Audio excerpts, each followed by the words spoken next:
What's going on, people? We are Tottenham TV. Stress, absolute stress. We've lost to Arsenal 4-1 for the second time in a season yesterday. And Was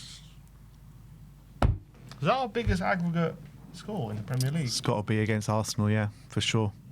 For sure. I can't think in recent years. I don't remember ever getting battered like that at home. And away In the same season. I mean, at home, we've never been battered like that in the Premier League, I don't think. And away, I mean, we've had batterings there away, but I don't even think we've had 3-1s there and 5-2s. All by 3 goals, yeah. And we usually beat them at home those seasons. Yeah, or even draw. So I think it was our biggest battering. But look, after yesterday, there's so much to get into, guys. The manager situation, the players, relegation. Because after yesterday, no matter what you want to say, no matter everyone saying, oh, yeah, Spurs never going to go down, Spurs never going to go down. This is a genuine threat right now. A genuine threat. This is beyond anything imaginable before the season started, which we'll get into the nitty-gritty of it all a bit later on in the stream. But I want to start off talking about, the fans and the atmosphere going into the game, because again, I thought it was very similar to previous North London derbies over the past 2 or 3 years. Fans were excited, and it was a nice kind of atmosphere. It sensed like a big game, but it didn't sense like a proper gritty North London derby, did it? Didn't have the high road stuff, which was a shame. I don't know. Didn't have much. What's the reason for did the Arsenal fans not come down the high road anymore like they used to? They haven't done that since we moved into the new stadium. But they did. They didn't. We were just waiting there for no reason that year. But didn't we see the Arsenal fans that year? No. We were waiting for them. We didn't. They come down. They go down the other end of the stadium. That's where they go in there. Well, a few years ago when we had that game and we beat them 3-0, everyone was congregating the high road. There was lots going on. Were we not waiting for the Arsenal fans? I can't remember. Well, supposedly, because that was the first time in the new stadium where fans have been. So that's where they used to come in. So everyone thought they'd come in there again, but obviously they didn't, and they came down the other end of the stadium where they enter. So it ended up just being a bunch of Spurs fans singing songs and having a good time and being... Which is fine. Yeah. But, yeah, I thought the atmosphere was pretty good, throughout most of the first half anyway.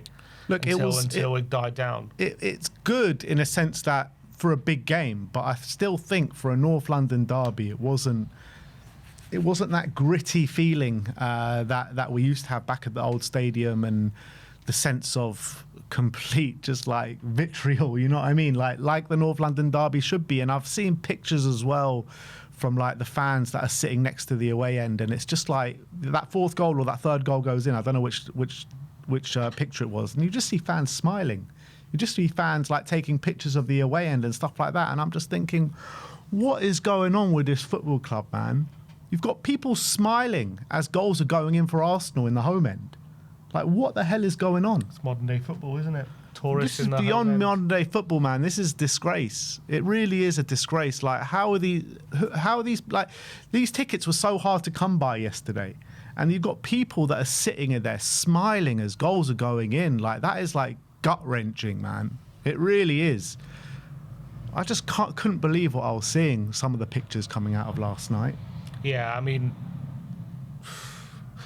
definitely when you're looking at, there's a video of when that fourth goal goes in, and all the Tottenham fans who are sitting near the Arsenal fans seem to be just there recording the Arsenal fans, enjoying it or something. I don't know what was going on there. There was a lot of really smiles there. The smiles just killed me. I was looking at it. I just couldn't believe what is happening to this football club. Back in the day, not even back in the day, but that 3-0 game and all the ones at White Hart Lane, even the ones at Wembley, you proper sensed it was a derby. Yesterday, it could have been any big game. It was you had that big game feeling, but it didn't have that derby feel, if you know what I mean. Look, as I say, I thought the atmosphere was pretty good for the first half, and obviously we were on the back foot for a lot of it. I thought that we were cheering every challenge, that everyone was got going a bit, I thought it was quite good for the first half at the very least. Delhi came out at half time. He got really good reception. It all seemed to just die down when I felt like it really died down when Arsenal got their third, but that's when everyone really started to look at it and think, yeah, we ain't getting anything out of this game. But I don't know. I didn't have I think for me, the fans did their job. Like, they did what they could. They were cheering on the team. They gave their support and got nothing back for it, in my opinion. Like, it was tough. For me, there's a difference between giving your support and having that big game feel. Because I agree, there was a big game feel yesterday. The fans were congregating in the south stand and in the concourse and stuff. But I just felt like a big game feel and a derby feel is completely different. And it's supposed to be a big game feel with that kind of extra on top of it. And I don't think we got that extra on top yesterday. Yeah. And I felt like it was just... It could have been any big game, like, literally. It could have been any big game. It didn't feel like we were playing Arsenal yesterday. It really didn't. Apart from first 10 minutes when we were booing every one of their touches, but it lasted about 10 minutes, and that was it. Like, they had a lot of touches. Yeah. I don't know how long we keep that up for with how much possession they were having. They were dominant. If we're being honest, they were completely dominant from start to finish. There was some sporadic moments from Spurs. We'll get into the specifics, but it's tough when Arsenal just weren't losing the ball. We weren't winning it back. It was a tough watch yesterday. I think we supported them as well we could. I think the Spurs fans, were good yesterday. I think it was just a case of it wasn't enough. That was kind of my feeling. As we can ask for intensity, we can ask for a cauldron. Those are the things that we can give, but at the end of the day, that's not going to be enough to get a result. It ain't going to be enough to up.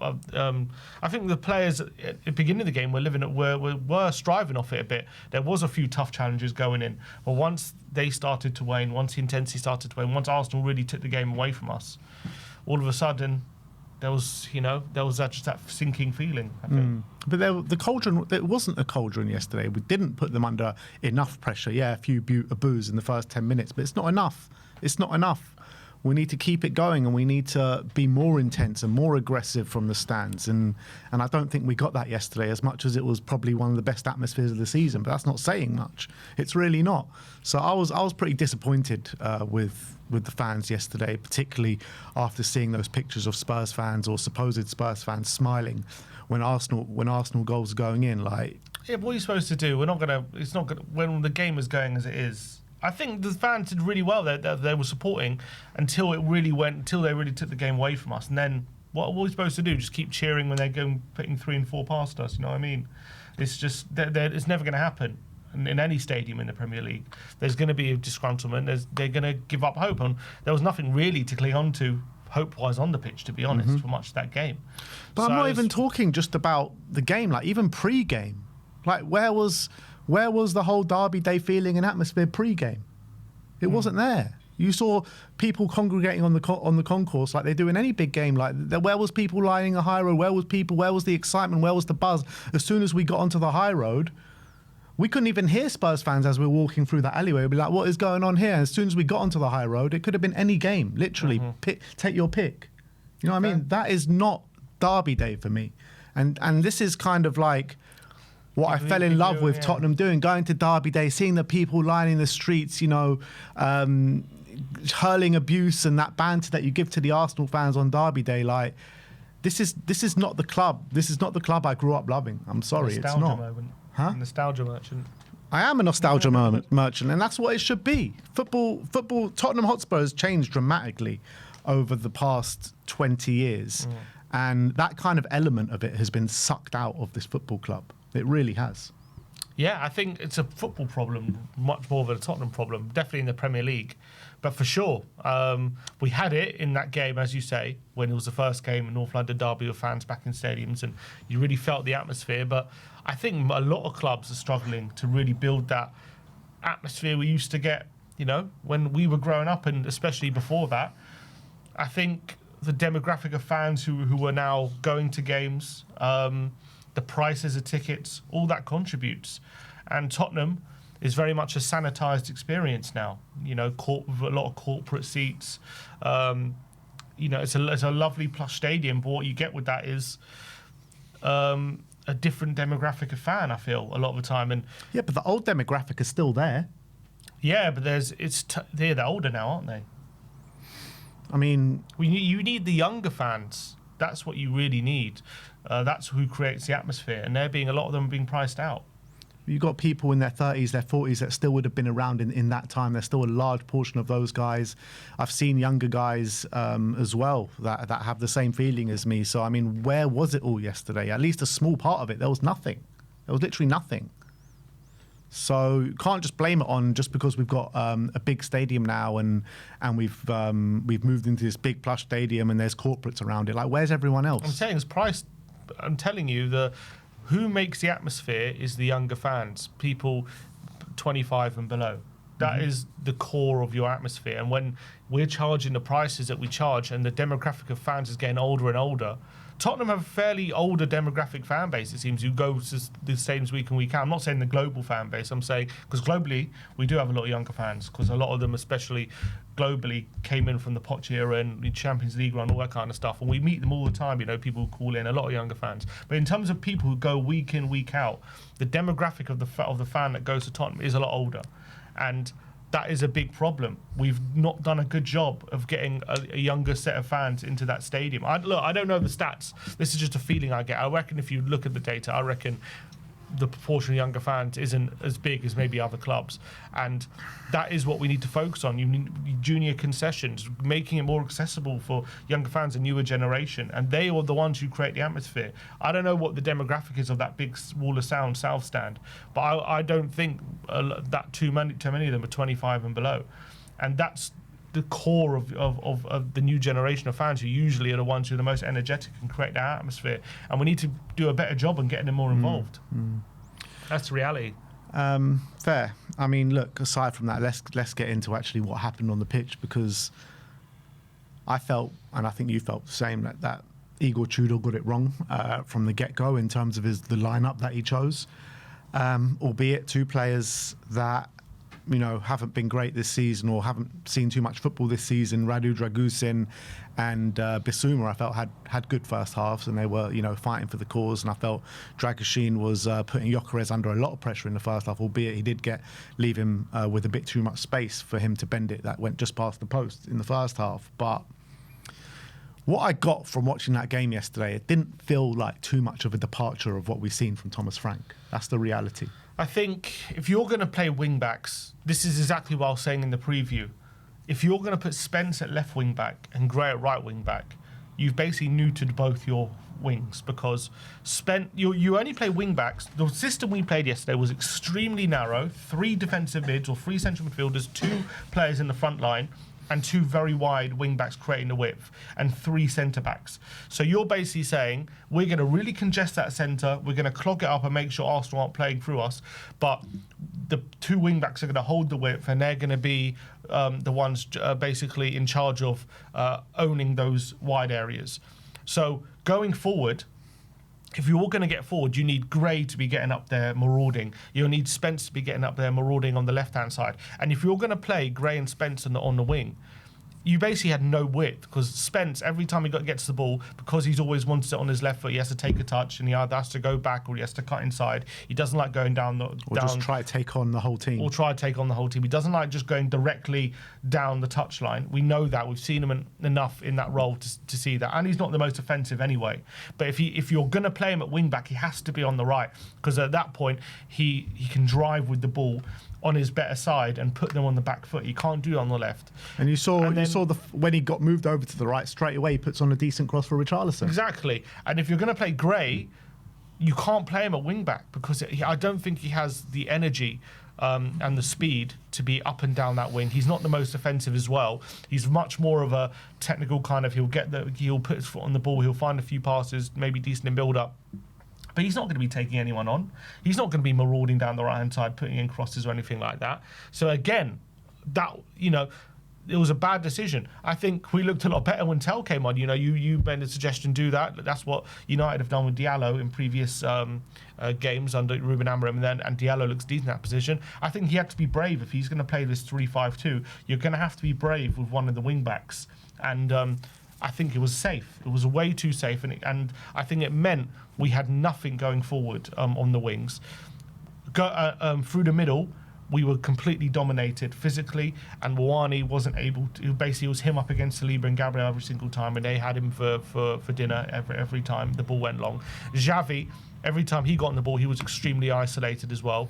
I don't know. I thought Moani was giving Gabriel a few problems here and there when he was able to. Not really.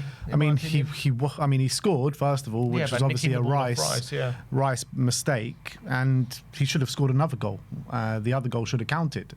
You're talking about two isolated moments, though. Yeah, true. Throughout the whole that was the only time we got forward. I'm saying throughout the whole game, I thought they dealt like Moani had very little.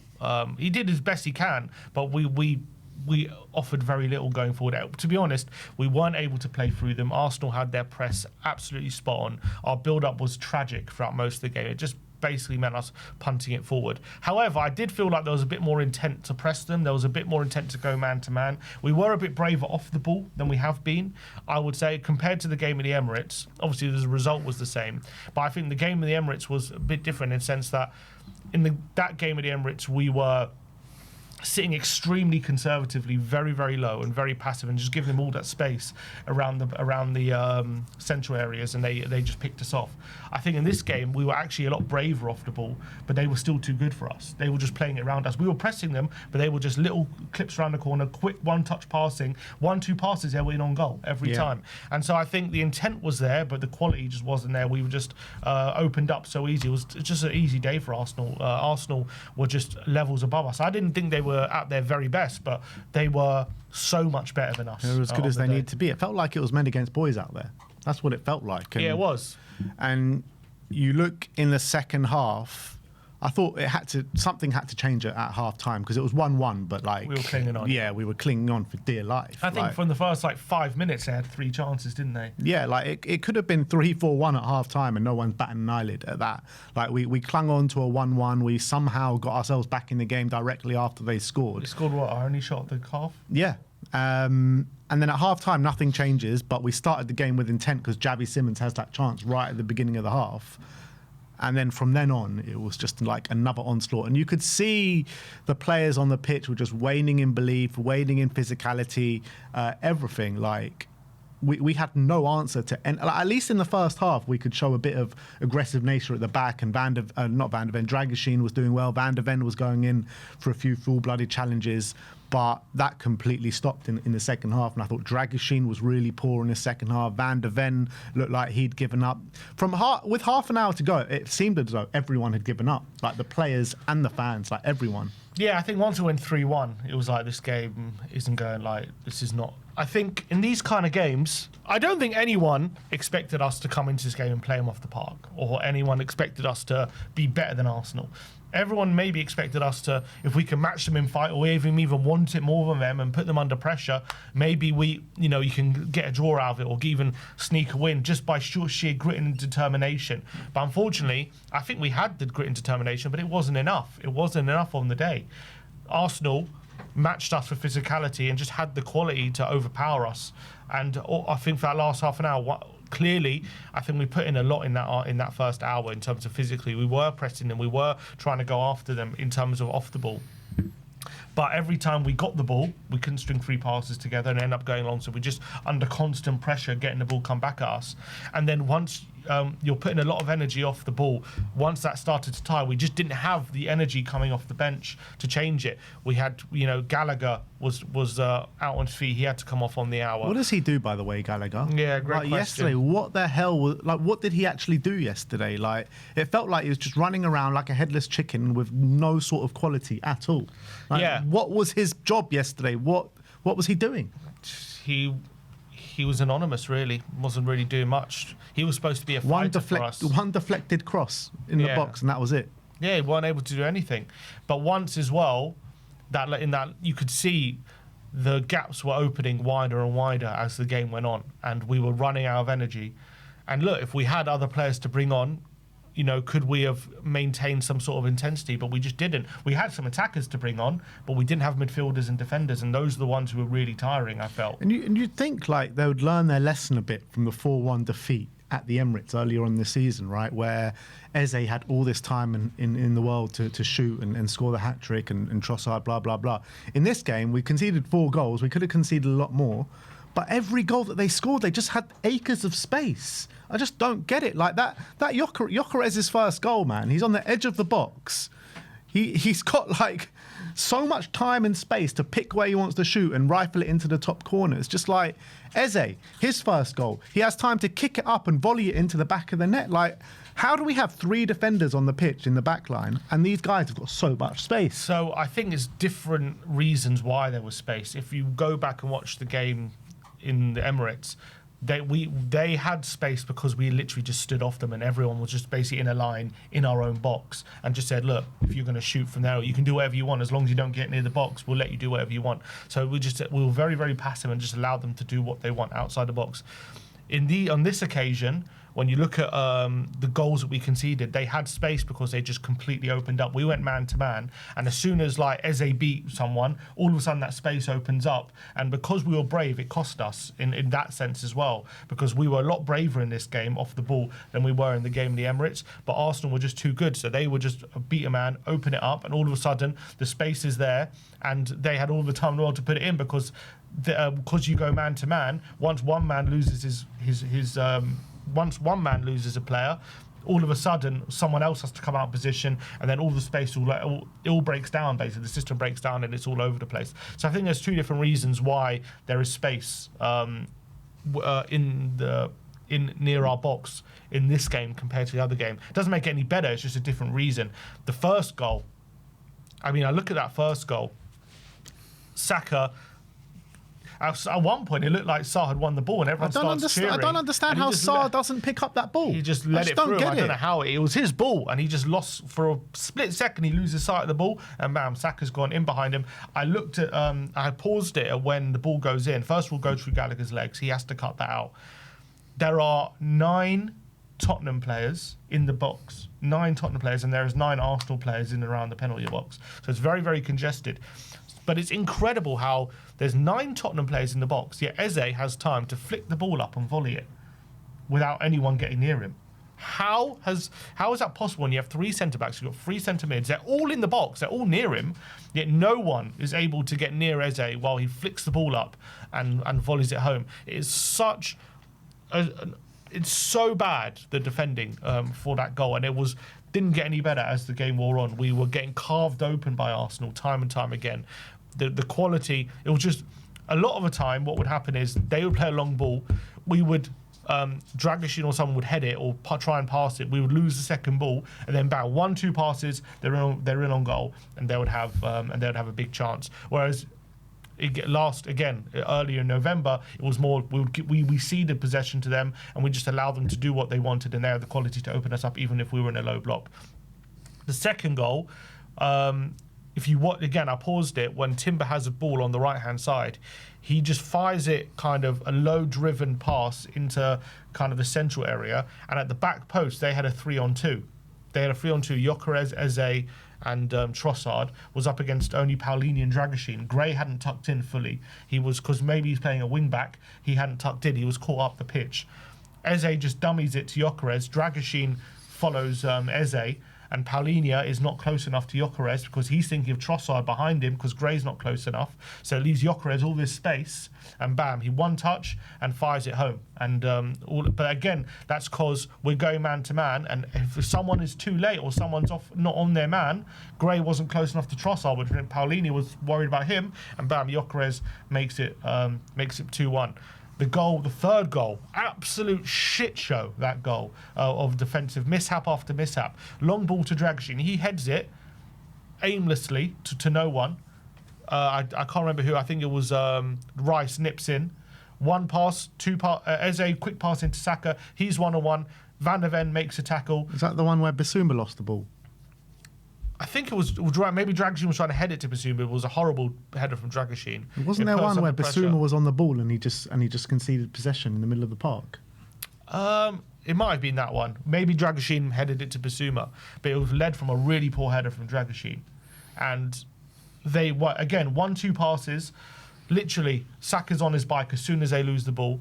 Van der Ven makes a tackle. Paulinho doesn't react to it. It just cannons off him, falls right to Eze, bam, 3-1. Yeah, and the Paolini got a bit unlucky in that sense because it just kind of clipped the back of his heel, didn't it? Yeah, but it was just a shit show. Everyone all over the place was making mistakes. Yeah. And the fourth goal, Gyökeres is just too strong for Archie Gray. When you've got Archie Gray, I love Archie. Physical mismatch. It's a physical mismatch. Gyökeres is much stronger, and the reason why Gyökeres has been struggling a lot in this division is because he's come into a league where centre backs are a lot more physical in this league than they are in the Portuguese league. Yet, in this occasion, he comes up against Archie Gray, who, for all intents and purposes, I don't think upper body strength and physicality up against someone like Gyökeres is one that he's going to be winning. And I think Gyökeres probably licking his lips going through. Archie Gray just couldn't hold him off, and bam, 4-1. But the defending, especially for goal number 2 and 3, 1, 2, and 3, was just absolutely. And there were so shambolic. many other moments that you could probably speak about of that ilk that we were lucky that they just didn't put the ball in the back of the net, right? Because like I mentioned, it could have been 3-4-1 by the end of the first half. They could have had literally pick a number out of a hat. That's how many they could have scored. It was chance after chance. Every time they got the ball, we never looked comfortable, did we? I think they probably liked that we went man to man because it left more space for them, and it meant Gyökeres had more space. He had more space. Saka was having a lot of joy down that side as well. Him linking up with Timber. And then Timber got tired. They brought on Mosquera. They're bringing on a lot more physical players coming off the bench as well to maintain some sort of intensity on their side. Whereas we were bringing on, a Solanke who's whatever he's been going through this midweek. We're bringing on Matisse Tell to play left wing back. We're bringing on who else? We bring on Richarlison, again, a player just come back from injury. We weren't able to bring on, let's say, like a Bentancur or a Bergvall or someone else with a bit more physicality in the middle of the park, or defenders even, to maintain some sort of intensity, or even wing backs, a Doggy or Porro. We weren't able to call on these players. So as soon as we were waning physically, that was like us done. Because the only way we could make this a level game or an even game was to have some sort of intensity and physicality. Which is why, even though in the first half we were much the second best, at least it was 1-1 and we were making it a bit difficult for Arsenal to break us down. Where as soon as that went away in that second half, it was game over. It was game over because we had no option to replenish that intensity in that second half, and it was done. Yeah, absolutely. And I think that must be the worst North London derby performance at home in living memory. Like, seriously, I don't remember a worse one. We've now lost 4 games in a row in N17. To Arsenal, right? And you look at the 3-2, you look at the 1-0, and I can't remember what the score in the other one was. It 2-1, or what was the score in the other one? 2-0. Was it 2-0? Right. Yeah. 3-2. At least we gave a really good fight back in the second half and showed we wanted it. In the 1-0, we played decent that day and had our chances. In the 2-0, probably the worst of the lot. You could say with 3-2 and the 1-0, we probably didn't deserve to lose either of those games. Fine, you can easily say that. Like, I don't remember a worse performance against Arsenal. Like, I don't remember Arsenal having such an easy time on it in our own patch. Like, it was actually just embarrassing just to sitting there in the stands and watching that play out in front of us. Like, it really was. To get battered 4-1, and I get the golfing class between the clubs, but that should not be an excuse to how insipid and how embarrassing we were tactically, physically, and everything. North London derby should be a time for you to fight, and I think they did fight for a certain amount of time, but to lose that with half an hour to go at 3-1 down, mate, it's unforgivable. Well, I think in this game, you're gonna need a bit of luck. I think at the end of the day, if you're going to get a result, I think, as I said before, no one really expected us to go and play them off the park. If you're going to get something, you're going to need to match them physically, intensely, show fight, and also get a bit of luck. And we got a bit of luck in the first half with the Moani robbing Rice, and then we had the chance to get that bit of luck in the second half to make it 2-2, and it went against us. And not only did it go against us, but very quickly it went 3-1. So instead of it being 2-2, it was 3-1 to Arsenal. And at that point, that swing killed the game completely. Now, obviously, talking about referees and stuff for costing us, I don't think it was the referee, obviously, that cost us the game. We were just second best. He was terrible, though. But the referee was terrible. And definitely, if it goes 2-2, football's so much about momentum, mentality, psychology, because how many times you've heard players like, all of a sudden a goal breathes life into the performance. They can run that little bit more. You're running on adrenaline, but once you concede a goal, your heads drop. All of a sudden you're feeling your legs get more tired rather than feeling like you can run forever. These things matter. If that 2-2 goes in, I'm not saying we would have won the game. I'm fairly certain we probably still would have lost. But I'm just saying if it goes 2-2, that shift of momentum, does that change things? Does that give that Tottenham that little bit, that shot in the arm, that little bit of boost they needed to stay in the game? And we're not chasing the game at that point. We've got something to cling on to. All of a sudden, they got a spring in their step. Does that alter anything? Do Arsenal start to get a bit of anxiety, a bit of jitteriness once it goes 2-2 at that point? Who knows? But it didn't go our way. And not only did it not go our way, but they reinforced their lead by getting a third very, very quickly. And at that point, it's very difficult to come back in the game, especially with our waning physicality, no real options to come off the bench, and the fact that Arsenal were just a better side, if we're being honest. So I think, it's all well and good talking about all these different things, but we have to look at the reality of the situation. That was yesterday. We did have all those injuries. I didn't like the lineup. I'll say that. I think Tudor got a lot of things wrong, but in the reality of the situation, like with the game being done after an hour, that was just... You needed that little bit of luck to go for you. And even at 3-2, even at 3-1, we have that moment. Rishi has a shot cleared off the line, which inches away from going in. Again, if that goes in... 3-1, yeah. If inches away of going to 3-2, I'm saying. If that goes in, 5 minutes to go, do they act like they did at Molineux on midweek and start again getting a bit jittery? Do they start making unbelievable mistakes? save by Raya, wasn't it? Brilliant save. I'm saying that little things need to go for you if we had any chance of getting a result in this game. And again... that Raya makes a save, and very quickly they make it 4-1. And so again, it goes from 3-2 to us to 4-1 to them, and it's very, then it's... I tell you real what, game I over. hate Gabriel so much, man. Like, I don't understand how easily he's going down for the goal that we scored. And there was another moment as well where Muani goes around the back of him, and Muani doesn't even touch Gabriel. If anything, Gabriel's touching Muani, and he gives a free kick to Gabriel. Like, Gabriel was buying all these free kicks all afternoon for them. And he was just cheating his way through the game. Yeah. And he gets man the match at the end of it as well, which made me sick, man. Like, seriously, this guy, he's like built like a fucking brick shithouse, and he goes down like just one little blow. It was disgraceful. He bought that free kick, all ends up, I think, if you watch the replay, I thought in real time, okay, that's a foul. I called it straight away. I said, no way, that's weak. When I saw it in real time, I thought, that's a foul. He's pushed him. And then it's probably what the referee saw, because the referee does see two hands there, right? Obviously, he's not right there. He doesn't know how hard or soft that Muani has pushed him. If you're looking at it real time, all you've seen is two hands in the back, and you've seen Gabriel go flying. So, you could.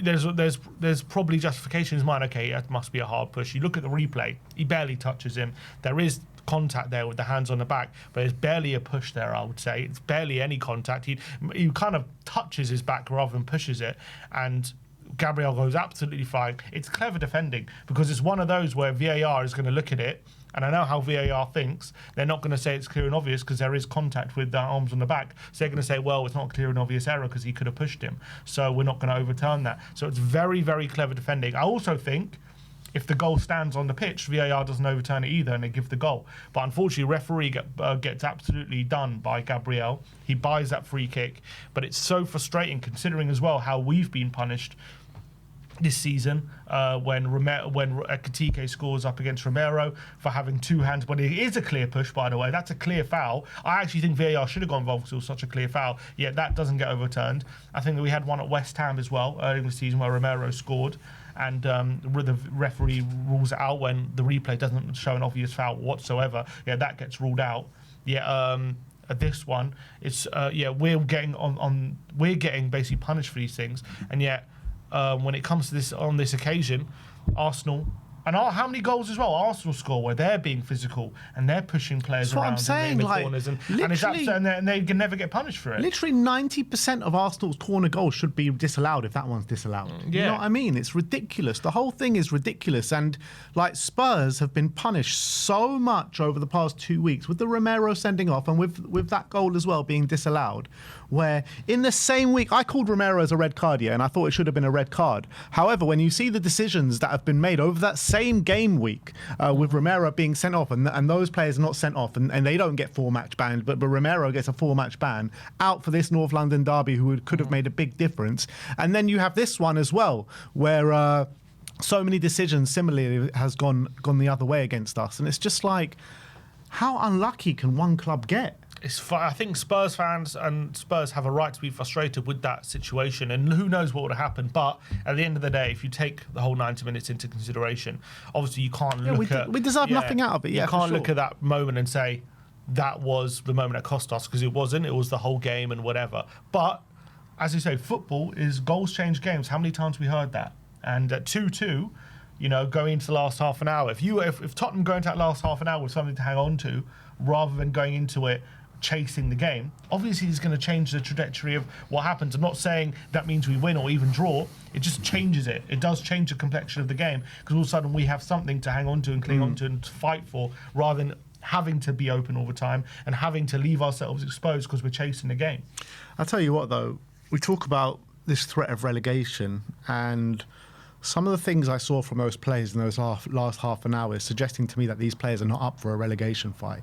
Because it's all well and good being physical in the first hour, but when things start going against you and you start going 3-1 down, 2-1 down, and you show these kind of traits, and there was that clip doing the rounds of Van der Ven, Tudor trying to push Van der Ven up the pitch, and Van der Ven just basically looks at him, turns away, and takes no blind notice of what he's saying. Like, if these things are starting to creep in already with 11 games to go and the precarious situation that we're in, it's really not good signs for a relegation battle. I mean, I would argue they've crept in for a while. I wouldn't say it's just creeping in now. But this is the first game of a new manager. I understand. They're supposed to be like... And he called them out. He said, these are good players with bad habits. That's what he said.